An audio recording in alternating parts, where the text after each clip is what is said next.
SKI kemarin kita masih ingat belajar tentang apa?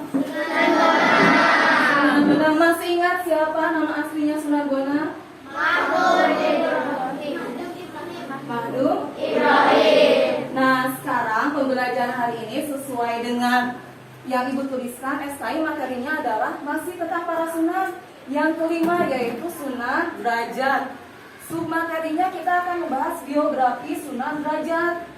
Tujuannya apa? Tujuannya kalian adalah untuk mengetahui biografi Sunan Derajat. Setelah mengetahui biografinya, kalian diharapkan bisa menganalisis biografi Sunan Derajat. Ya. Nah, coba sekarang kalian perhatikan dan amati gambar yang ada di whiteboard.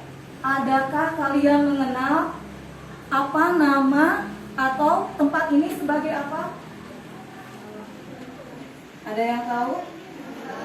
Enggak, kira-kira seperti apa bentuknya? Lihat. Tidak ada yang tahu? Tidak. Ini adalah makam dari Sunan Derajat. Ya. Nah, untuk mengetahui tentang Sunan Derajat, kita akan belajar untuk mengetahui biografinya. Tapi sebelum ke sana, sosok Sunan Derajat itu seperti apa? Nah, ini dia Sunan Derajat.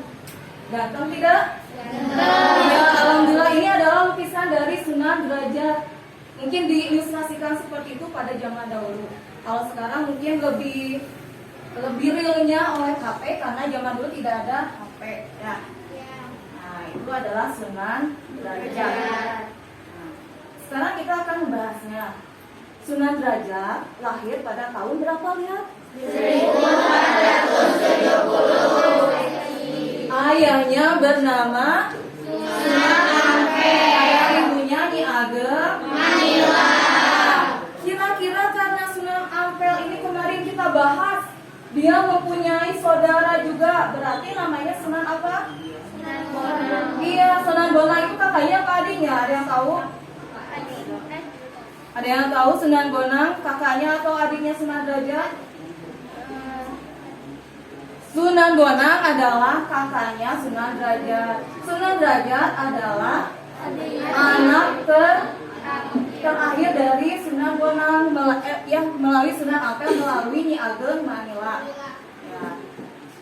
Aduh. Menginjak usia sekolah, ia belajar langsung kepada ayahnya, yaitu siapa? Sunan Ampel. Tetapi beberapa tahun kemudian Sunan Derajat diminta untuk belajar kepada Sunan Gunung Jati yang berada di Cirebon. Ya, Sunan Gunung Jati yang berada di Cirebon. Disinilah beliau menemukan cintanya. Sunan Gunung Jati mempunyai seorang putri yang bernama Dewi Sufyah. Lalu mereka menikah. Mereka tinggal di daerah yang namanya, siapa yang tahu?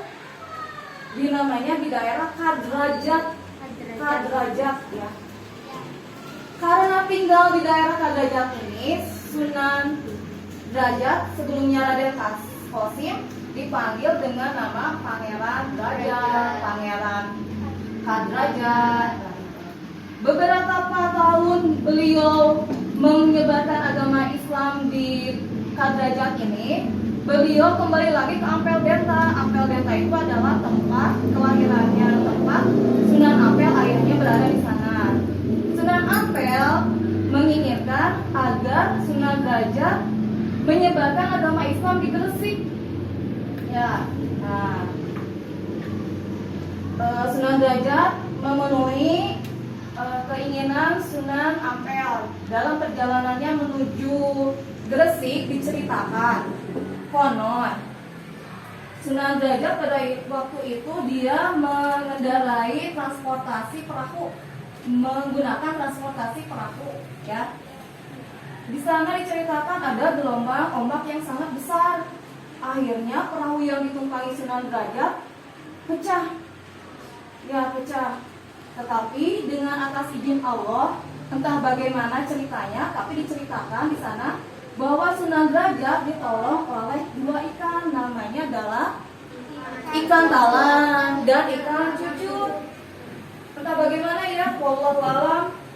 Nah, sesampainya ditolong oleh ikan tersebut, sampailah di daerah yang bernama Jalak di desa Ambarwati.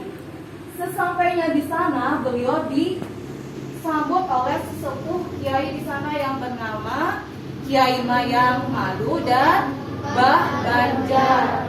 Di Gresik ini beliau mendirikan surau. Ada yang tahu surau apa? Musola kecil ya.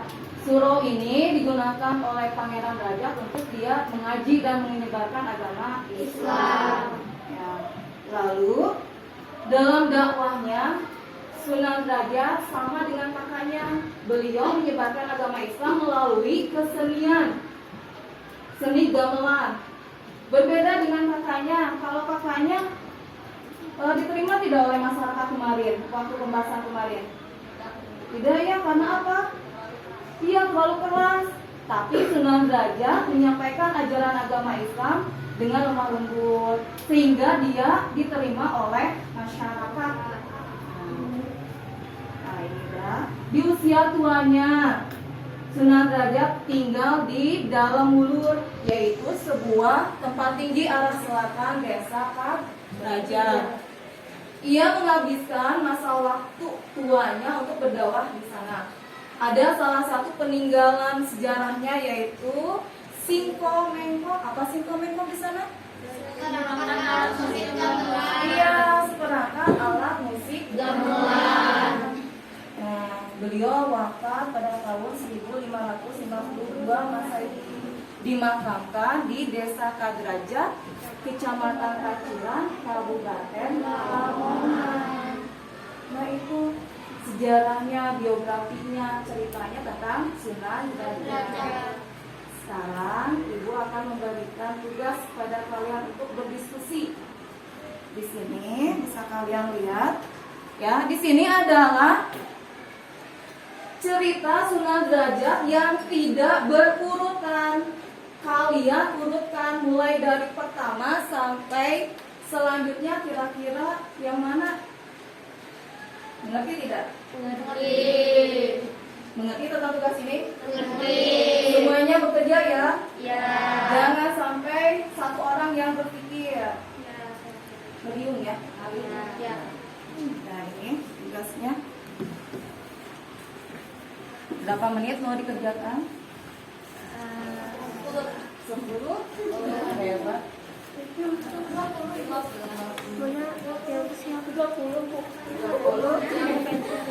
Oh, silakan tulis dulu.